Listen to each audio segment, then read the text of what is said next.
Amin. Oke Bapak Ibu, 2 minggu ini kita sudah belajar tentang tema bulanan kita, yaitu kekudusan. Dan kita sama-sama sepakat bahwa kudus ini adalah kata sifat yang berarti dipisahkan. Kudus dipisahkan. Kenapa dipisahkan? Karena kita harus tahu bahwa di dalam dunia ini ada 2 macam sifat, kudus dan haram. Ketika bicara kudus, maka itu ada pemisahan dari yang haram. Sesuatu yang dipisahkan dari yang haram. Itu arti kata kudus. Ada kualitas khusus, itu kan? Dibedakan dengan yang lain. Dan hari ini saya mau share PPT saya mungkin bisa dipersiapkan.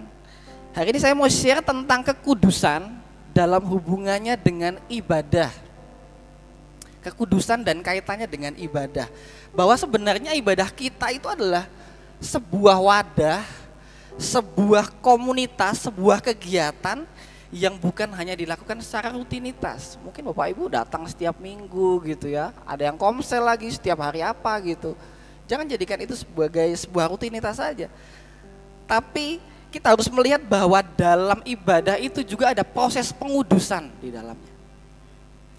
Next, kita tahu pasti ayat ini salah satu dari hukum Taurat. Yang keberapa ini Bapak Ibu? Keempat. Salah satu hukum Taurat ketika bangsa Israel diberikan hukum Taurat oleh Tuhan di Gunung Sinai, ada 10 Ten Commitment. Salah satu dari 10 hukum Taurat itu nomor 4 adalah ini, ingatlah dan kuduskanlah hari Sabat. Kita baca sama-sama, 1, 2, 3. Ingatlah dan kuduskanlah hari Sabat. Pasti kita semua tahu ayat ini, makanya kita ada di sini gitu kan. Makanya kita semua beribadah. Walaupun kalau kita analisa lebih jauh lagi, ternyata hari Sabat Yahudi itu bukan hari Minggu Bapak Ibu. Ya, hari Sabat Yahudi itu bukan hari Minggu seperti kita ini. Tapi Jumat sore dimulai itu hari Sabat. Ada perhitungan waktu yang berbeda antara perhitungan kita dengan perhitungan waktu Yahudi gitu. Dan menariknya dalam perintah Allah ini, menguduskan hari Sabat itu bukan cuma harinya yang dikuduskan. Bukan cuma harinya yang dikuduskan. Tapi saya harus bilang bahwa kitanya juga sebagai umat Tuhan juga mengalami pengudusan di dalam hari Sabat itu. Jadi bukan cuma harinya aja, tapi harus sadar bahwa ketika kita beribadah di tempat ini, kita memuji Tuhan, kita umat yang menguduskan hari Sabat, kita juga mengalami proses pengudusan itu. Saya akan mulai dengan kita melihat tentang makna ibadah, mengacu kepada perjanjian lama. Makna ibadah, kita belajar sedikit ya Bapak Ibu ya. Yang pertama, ibadah adalah ketaatan, bisa diklik. Sebuah aturan dari Tuhan untuk bangsa Israel datang kepada Tuhan. Tadi kan, ingatlah dan kuduskanlah hari Sabat. Perintah dari Tuhan kepada bangsa Israel. Jelas aturannya. Kamu melanggar maka kamu dihukum. Aturan gitu kan. Maka ketika bicara aturan, ini kok nggak muncul nih? Bisa diklik kali. Ya, ini poin pertama, ketaatan. Hari Sabat ya kamu beribadah. Hari Sabat ya kamu datang ke gereja. Hari Sabat ya jangan lakukan ini dan itu. Ada banyak aturannya Pak, hari Sabat. Beberapa minggu lalu saya khotbah tentang tradisi dan kebenaran. Saya juga menyinggung tentang hari Sabat di situ. Dan ini salah satu, bahwa hari Sabat itu adalah bentuk ketaatan. Dalam perintah itu ada tuntutan ketaatan. Yang kedua, ibadah adalah tanda identitas umat. Apa artinya? Di zaman bangsa Israel hidup, bukan hanya bangsa Israel aja yang hidup. Di sekelilingnya ada bangsa lain yang beribadah kepada ilah mereka, kepada dewa-dewa mereka. Memang kalau kita melihat Alkitab, sudut pandangnya Israel gitu ya, sudut pandangnya Israel. Kita belajar mengerti kehidupan Israel ya dari Alkitab. Tapi kita harus pahami bahwa yang hidup zaman itu bukan hanya Israel aja. Ada bangsa lain di sekitar Israel. Dan bangsa-bangsa ini punya cara ibadah masing-masing. Bangsa-bangsa lain di luar Israel ini beribadah kepada ilah-ilah mereka, kepada dewa-dewa mereka. Dan ketika Tuhan memberikan perintah ibadah kepada umat Israel, maka ini bukan sekedar perintah, tapi ini menjadi identitas Israel. Bangsa Israel dipisahkan dari bangsa lain. Dipisahkan dari bangsa lain lewat cara mereka beribadah. Kalau bangsa lain beribadah dengan haram, dengan najis, mempersembahkan korbannya kepada dewa-dewa, bangsa Israel dikuduskan, dipisahkan. Mereka beribadah kepada Allah yang hidup. Coba V ambil tamborin berdiri sini. Nah, pegang tamborin, berdiri sini. Nah, satu aja. Oke, berdiri sini. Nah, oke sini aja sini. Nah, oke. Tepuk 1 kali, cerek gitu. Oke. Ketika saya berikan perintah kepada VV untuk ambil tamborin, itu pada akhirnya dia punya identitas yang membedakan dengan jemaat pada umumnya. Nah, gitu. Ketika dia ambil tamborin, identitasnya dia berubah jadi penari yang membedakan dengan jemaat pada umumnya. Seperti itu. Jadi perintah Tuhan. Oke, terima kasih, Be. Duduk lagi. Cuma itu aja sebenarnya. Ya. Gak apa, kita santai dikit Bapak Ibu ya. Begitu juga dengan bangsa Israel, ketika Tuhan berikan perintah ini, ibadah kamu hari Minggu, ibadah kamu hari Sabat. Ini menjadi identitas umat Israel. Membedakan, pembeda antara Israel dan bangsa lain. Karena mereka punya identitas sebagai umat Tuhan. Yang ketiga, ibadah adalah momen pengudusan. Nanti kita akan bahas lebih lanjut lagi poin ini, pengudusan umat. Yang keempat, ibadah adalah respon kasih dalam perjanjian. Kita lihat bersama ada banyak hal yang Tuhan sudah lakukan dalam kehidupan Israel. Tuhan sudah meloloskan mereka dari tangan Mesir, sudah membebaskan mereka dari perbudakan. Di padang gurun ada banyak mujizat kepada Tuhan, dan ibadah adalah ungkapan syukur bangsa Israel kepada Tuhan. Oh, terima kasih Tuhan Yesus, aku sudah ditolong Tuhan. Terima kasih Tuhan Yesus, aku masih bisa punya pekerjaan. Terima kasih, aku masih punya gaji. Bersyukur Bapak Ibu. Tidak semua orang punya yang kita punya. Jadi ibadah ini salah satunya adalah tanda ucapan syukur. Jadi kesimpulannya adalah ibadah bukan aktivitas biasa. Ibadah bukan hanya suatu rutinitas. Kita harus pahami bersama bahwa ibadah adalah momen yang kudus. Waktu yang kudus. Waktu yang kudus. Next, saya tertarik untuk bahas salah satu makna dari ibadah ini, yaitu pengudusan umat Allah. Ibadah sebagai proses pengudusan umat Allah. Kalau kita lihat dalam perjanjian lama, maka kalau bicara tentang ibadah itu pasti ada kaitannya dengan korban persembahan. Ketika orang Israel mau beribadah kepada Tuhan, maka harus ada korban yang dibawa. Macam-macam Bapak Ibu, korbannya macam-macam, jenisnya macam-macam. Ada korban bakaran, ada korban penebus dosa, ada korban keselamatan, banyak sekali. Kita mau fokus tentang korban penebus dosa. Salah satu dari sekian banyak korban adalah korban penebus dosa.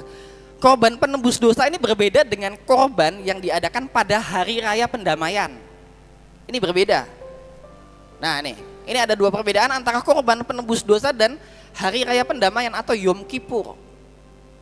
Perbedaannya di mana? Next. Korban penebus dosa ini dapat sewaktu-waktu dilakukan.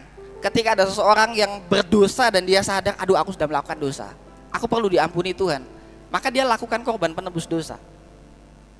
Next, bersifat individu. Seseorang bersalah, baik itu kesalahannya disengaja maupun tidak disengaja, dan dia sadar ya, aku sudah berdosa, aduh aku sudah salah nih. Dia sadar dan ingin diampuni, dia lakukan ini, korban penebus dosa. Next, perbedaannya dengan hari raya pendamaian adalah Yom Kippur ini dilakukan setahun sekali. Setahun sekali, imam besar masuk ke ruang Maha Kudus. Kedua ibadah ini, korban penebus dosa dan Yom Kippur ini punya tujuan yang sama, yaitu menguduskan. Perbedaannya hanya terletak pada pelaksanaannya saja. Pelaksanaannya dan individu yang melakukan. Jadi korban penebus dosa ini bisa dilakukan sewaktu-waktu. Hari raya Yom Kippur ini dilakukan setahun sekali. Minggu lalu Viam sudah sampaikan tentang hari raya pendamaian. Ketika imam besar masuk gitu kan, masuk ruang Maha Kudus, tadi kita nyanyi, "Ku masuk ruang Maha Kudus." Itu mengacu kepada konteks ini. Imam besar masuk ke ruang Maha Kudus setahun sekali untuk mempersembahkan korban dan menguduskan umat.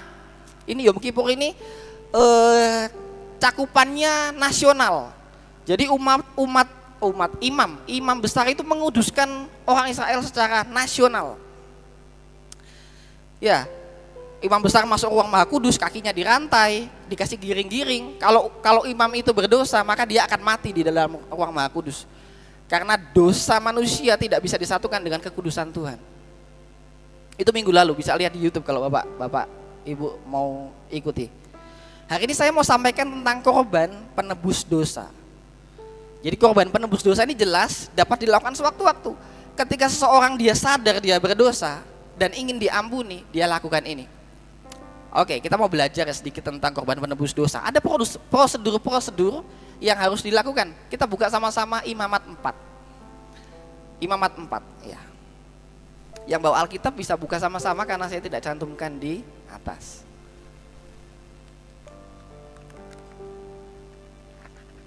Imamat 4.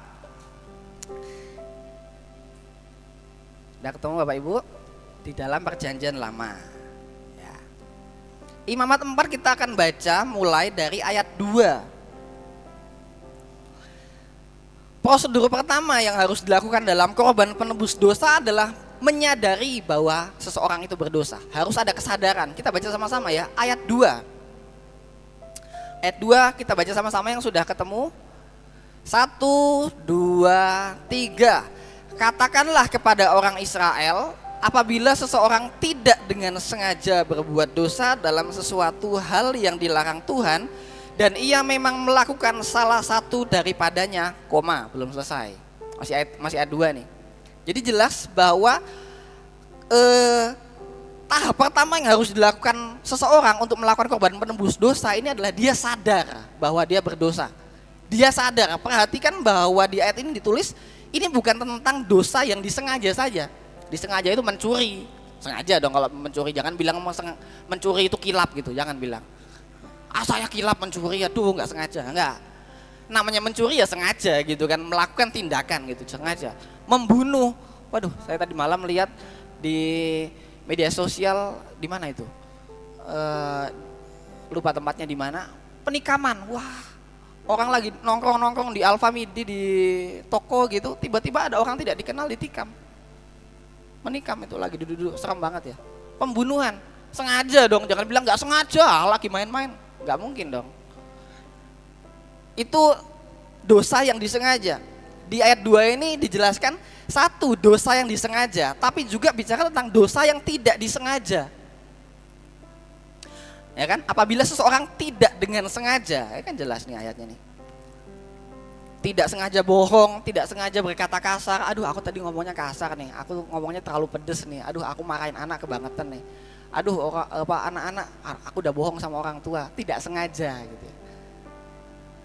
Jadi ayat 2 ini jelas dikatakan bahwa apabila seseorang berbuat dosa, artinya orang ini sadar bahwa dia berdosa. Dan ketika seseorang berdosa ini ingin diampuni, maka langkah pertama yang harus dia lakukan adalah lakukan korban penebus dosa dengan sadar. Poin ini penting Bapak Ibu. Poin pertama ini penting. Bagaimana kita mau dikuduskan kalau kita sadar kita kotor? Bagaimana kita mau dikuduskan kalau kita sadar kita, aduh aku hidup dalam dosa? Bagaimana kita mau dikuduskan kalau kita tidak sadar bahwa oh iya aku masih banyak melukai hati Tuhan? Contohnya Daud ketika ditegur Nabi Nathan. Nabi Nathan menegur Raja Daud ketika Raja Daud ini berdosa. Berzinah dengan Batseba. Dia bunuh Uria, suaminya si Batseba ini untuk mendapatkan Batseba. Itu kan jahat banget ya, pembunuhan berencana. Ada pasalnya tuh. Ditegur Nabi Nathan dengan perumpamaan. Bisa lihat di 2 Samuel 12. Raja Daud melakukan dosa persinahan dan pembunuhan, lalu ditegur Nabi Nathan dengan perumpamaan. Waktu Nabi Nathan cerita perumpamaan bla bla bla bla, Raja Daud nggak sadar bahwa yang dibicarakan Nabi Nathan itu dia. Ketika selesai Nabi Nathan menyampaikan perumpamaan itu, Nabi Nathan bilang begini, kamu orang yang di perumpamaan itu, kamu itu yang kuceritain. Perumpamaan ini tentang kamu. Kamu harusnya sadar. Dan ketika langsung dihardik begitu oleh Nabi Nathan, Raja Daud bertobat. Ampuni aku Tuhan. Nabi Nathan menegur Raja Daud. Di sini ada yang namanya Nathan. Kamu harus jadi pihak yang menegur, bukan ditegur. Ya. Di Alkitab nih Nabi Nathan menegur raja yang besar loh, Raja Daud. Ya. Bersyukur Bapak Ibu kalau kita masih punya Roh Kudus. Bersyukur kita punya Roh Kudus yang mengingatkan kita kalau kita salah. Kamu tadi udah salah loh. Kamu tadi udah ngomong kasar loh. Diingetin, masih ada hati nurani, Roh Kudus yang bicara ke kita. Bersyukur. Kamu tadi udah mikir negatif loh tentang orang lain loh. Masih ada yang ngingetin kita. Stop ngomongin orang lain, ayo. Janganlah bahas-bahas gosip-gosip orang lain. Ada yang cut. Jangan kepo. Ya. Jangan kepo masalah orang lain. Saya percaya ini hikmat dari Roh Kudus yang diberikan kepada setiap kita gitu ya. Bersyukur kalau kita masih punya Roh Kudus yang mengingatkan kita. Dalam konteks Daud, bersyukur kalau masih ada hamba Tuhan yang mengingatkan Bapak Ibu kalau lagi salah. Ayo taat, ayo komitmennya diperbaharui lagi. Ayo datang kepada Tuhan, bersyukur kalau masih ada hamba Tuhan yang ingetin Bapak Ibu. Bersyukur Bapak Ibu. Bagaimana mau ada pemulihan kalau kita nggak sadar bahwa kita ini lagi hancur sebenarnya dan butuh Tuhan. Salah satu poinnya adalah sadar posisi kita seperti apa gitu. Jadi langkah pertama adalah menyadari keberdosaan kita. Sama-sama katakan sadar. Sekali lagi katakan sadar. Oke, next. Next step. Bawa korban. Ayat ketiga kita lanjutkan ya, baca ya. Ayat ketiga kita lanjutkan baca. Imamat 4 ayat ketiga. 1, 2, 3. Maka jikalau yang berbuat dosa itu imam yang diurapi sehingga bangsanya turut bersalah, haruslah ia mempersembahkan kepada Tuhan karena dosa yang telah diperbuatnya itu seekor lembu jantan muda yang tidak bercela sebagai korban penghapus dosa. Langkah kedua setelah seseorang itu sadar adalah dia harus bawa binatang kepada imam. Dalam ayat ini kita baca contohnya imam yang berdosa. Tapi kalau Bapak Ibu baca sepanjang pasal 4, di sana ada pengelompokan, ada kategori kelompok-kelompok orang yang berdosa. Kalau imam bawa lembu. Kalau seluruh umat nanti waktu Yom Kippur bawanya lembu. Kalau seorang pemimpin yang berdosa bawanya kambing jantan. Kalau orang biasa bawanya kambing atau domba. Kalau orang yang aku nggak punya kayaknya, nggak punya sapi, aku nggak punya lembu, aku nggak punya kambing, nggak punya domba. Yang paling sederhana adalah membawa burung merpati dan 1/10 eva tepung. Nanti baca ya ayat itu ya. Dan langkah selanjutnya, next step, orang berdosa ini meletakkan tangan di kepala korban binatang ya. Oh, si orang berdosa ini meletakkan tangan di kepalanya si korban dengan pemikiran bahwa dosa si orang ini dipindahkan kepada binatang itu. Next lagi, korban disembelih dan selanjutnya imam melakukan pendamaian bagi orang itu. Jadi konsep ibadah dalam PL adalah selalu berhubungan dengan korban yang dikorbankan. Next lagi, poinnya ini. Artinya ibadah itu bukan sekedar kumpul-kumpul atau acara sosial. Bukan hanya kumpul-kumpul aja kita nih, rutinitas. Sama kayak orang Israel, hanya berdasarkan ketaatan, lakukan ini ya lakukan ini gitu. Kita punya tahap lebih tinggi di mana kita menyadari bahwa ibadah adalah momen serius di mana dosa dibereskan, hati dipulihkan, hidup kita dikuduskan kembali. Ya, ibadah. Bayangkan kalau pada saat itu dibawa kepada konteks masa sekarang gitu ya. Ibadah bawa binatang. Ibadah bawa lembu sapi. Ibadah bawa kambing domba. Yang ada jemaatnya pakai masker semua ya, Bapak. Mambu. Ya. Pangus. Tapi kita bersyukur karena Tuhan Yesus itu sudah menggenapi hukum Taurat. Jadi apa yang dilakukan bangsa Israel di perjanjian lama, konsep korban ini itu menjadi gambaran di mana nanti Yesus juga yang akan menggenapi. Yesus sebagai domba, anak domba Allah yang menggenapi persembahan korban ini. Pak, saya nggak punya sapi, Pak, saya nggak punya kambing, saya punyanya anjing tekel. Bawa anjing tekel ke sini. Saya nggak punya domba, Pak. Saya nggak punya kambing. Saya punyanya itu kucing saya si Michael itu. Ada kucing di bawah oren namanya Michael. Wah, bagus banget namanya Michael ya. Sementara ada manusia namanya Modariah. Sementara ada manusia namanya Kasianto. Aduh, nama itu menentukan hidup Bapak Ibu. Saya lagi bergumul sama istri saya, ini anak saya Desember mau lahir, mau kasih nama apa? Nama siapa? Ya. Ya, nama itu sangat menentukan. Jadi untuk Bapak Jerry, ya nanti kalau ada anak pikirkan nama yang baik gitu, nama yang memberkati. Ibu Gembala ini sudah kasih nama anak-anak jemaat banyak kali. Kasih ide namanya begini, namanya begini, namanya begini. Bagus. Gitu ya. Next. Kita bersyukur karena Yesus sudah menjadi korban yang sempurna. Dalam Ibrani 10 ayat 10 dan 14 kita baca sama-sama. Dua ayat ini kita baca sama-sama. Saya sudah tuliskan di depan. Ibrani 10 ayat 10 dan 14. Ayat 10 mulai. 2, 3. Ya.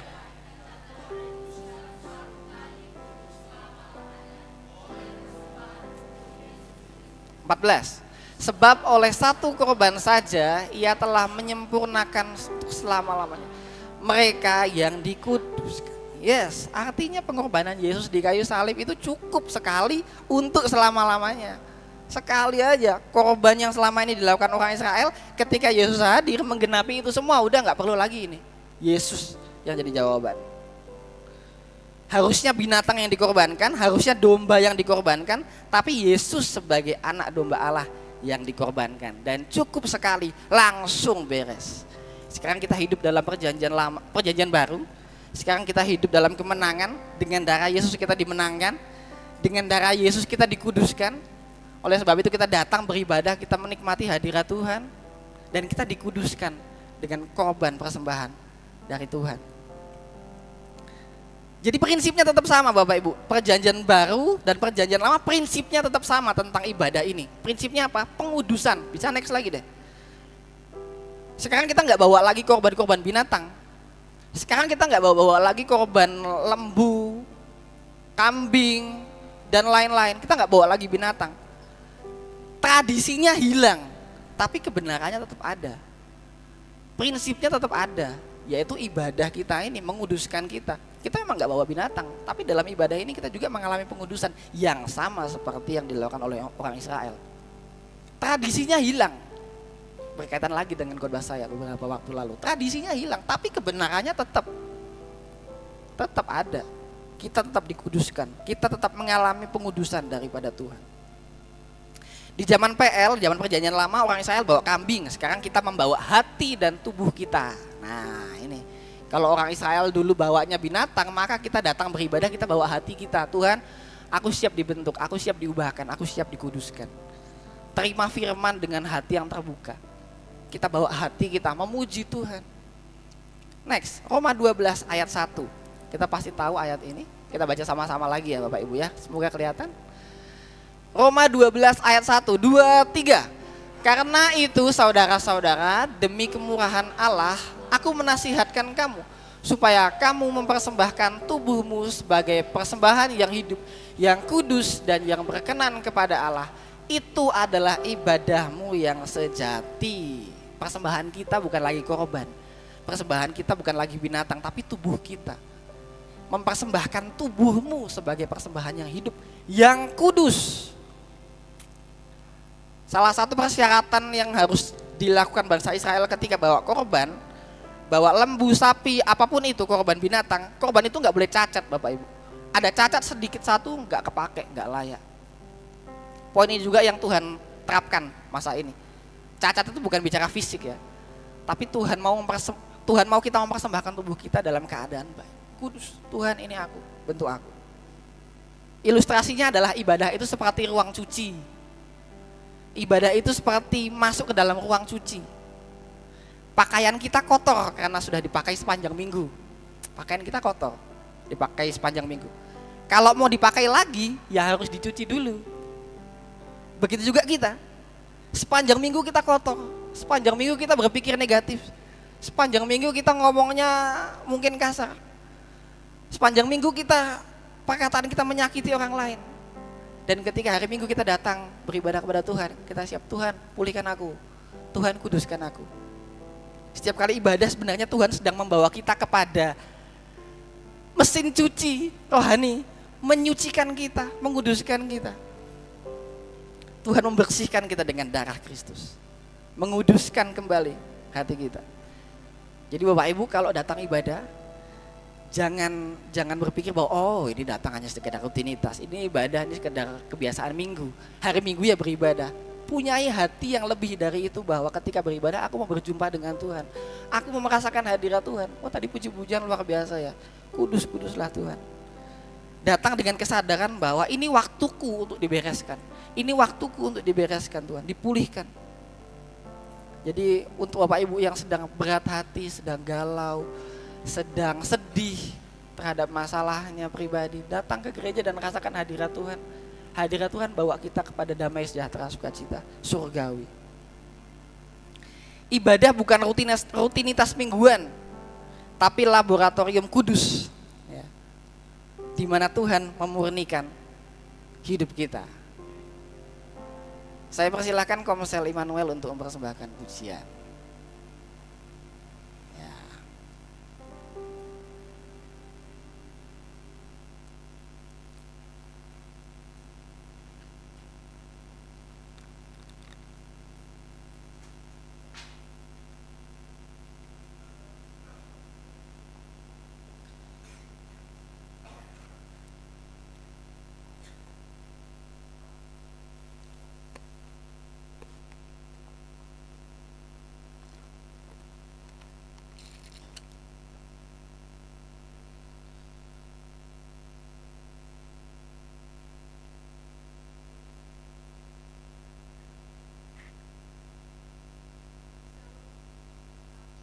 Shalom.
Yes.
Puji Tuhan. Yesusku ajaib, Yesusku dahsyat. Karena dia yang menanggung semua masalah kita. Masalah dosa aja dibereskan Tuhan gitu kan. Apalagi masalah dompet. Apalagi masalah jodoh, ya kan. Yesus kita melakukan hal-hal besar Bapak Ibu. Mantap sekali, sangat memberkati Bapak Ibu dari Komsel Immanuel. Ditunggu ke MC lainnya. Ya. Mempersembahkan pujian. Ditunggu. Ya. Mantap. Keren. Oke, next ya, kita lanjut lagi. Bagian-bagian selanjutnya. Kita akan lihat salah satu contoh dalam Alkitab di mana dia melakukan pengudusan untuk keluarganya. Ayub 1 ayat 5. Saya bacakan ya. Setiap kali apabila hari-hari pesta telah berlalu, Ayub memanggil mereka. Mereka ini mengacu kepada anak-anak Ayub dan keluarganya. Dan menguduskan mereka. Keesokan harinya pagi-pagi bangunlah Ayub lalu mempersembahkan korban bakaran sebanyak jumlah mereka sekalian. Sebanyak jumlah mereka sekalian. Anaknya 10, ya lembunya 10. Gitu. Sebab pikirnya, mungkin anak-anakku sudah berbuat dosa dan telah mengutuki Allah di dalam hati. Demikianlah dilakukan Ayub senantiasa. Menarik di sini katakan mungkin anak-anakku. Jadi Ayub ini tidak tahu pasti apa yang dilakukan anak-anaknya di luar sana. Tapi dia mengambil bagiannya sebagai kepala rumah tangga. Dia mengambil bagiannya sebagai imam keluarga, berinisiatif untuk menguduskan isi keluarganya. Mungkin anak-anakku sudah berbuat dosa. Kita nggak pernah tahu Bapak Ibu. Istri kita, anak-anak kita, orang-orang terdekat kita melakukan apa kita nggak pernah tahu. Tapi bagian kita adalah kita berdoa. Bagian kita adalah kita datang kepada Tuhan dan kita membawa mereka. Ayub sadar bahwa hidup keluarganya perlu terus dikuduskan. Di ayat-ayat sebelumnya dikatakan Ayub ini adalah Ayub orang yang soleh, orang yang bersih hatinya, catatannya positif gitu ya. Dan Ayub sadar standar hidupnya adalah kebenaran. Keluarganya juga perlu dikuduskan. Dia tidak tunggu sampai ada masalah besar. Dia ambil inisiatif, bawa keluarganya ke Tuhan. Lewat ibadah dan korban. Ini kan mempersembahkan korban. Dari mempersembahkan korban ini dia menguduskan mereka. Pesannya adalah Bapak Ibu yang sudah punya anak, bawa anak-anak Bapak Ibu dalam doa. Doakan mereka. Karena kita nggak pernah tahu kehidupan mereka di luar seperti apa. Mereka sudah pegang gadget, kita nggak pernah tahu mereka di dalam genggaman mereka tuh mereka lihat apa. Kita nggak bisa kontrol mereka. Bagian kita orang tua, bagian Bapak Ibu sebagai orang tua, doakan mereka, kuduskan mereka, ambil inisiatif itu, jangan biarkan mereka jauh dari Tuhan. Jangan sampai ada Bapak Ibu yang punya statement begini ya, oh nanti juga hari Minggu beribadah, nanti juga hari Minggu juga kebaktian kok dengar firman Tuhan, nanti juga ibadah sekolah minggu, ketemu guru sekolah minggu, nanti berdoa juga mereka. Dan pada akhirnya meninggalkan tanggung jawab sebagai orang tua untuk mendoakan mereka. Tidak ada yang gitu. Karena tanggung jawab melindungi, merawat keluarga dalam kekudusan itu adalah anggota keluarga kita. Ayub menguduskan keluarganya tidak menunggu hari raya pendamaian. Nah ini. Kan ada hari raya pendamaian, nantilah sekalian lah sama-sama pengudusan massal, nanti juga ada hari raya pendamaian. Enggak nunggu lama-lama, tapi secepatnya. Kita doakan keluarga kita. Anak-anak muda juga ayo taat sama orang tua ya. Belajar menghargai doa dan ibadah orang-orang tua. Anak-anak muda katakan amin. Yang keras dong. Amin. Ya. Ya. Di Amsal dikatakan Amsal 1 ayat 8 apa? Coba VV bacain deh. Amsal 1 ayat 8. VV aja, apa deh. Biar dia belajar taat.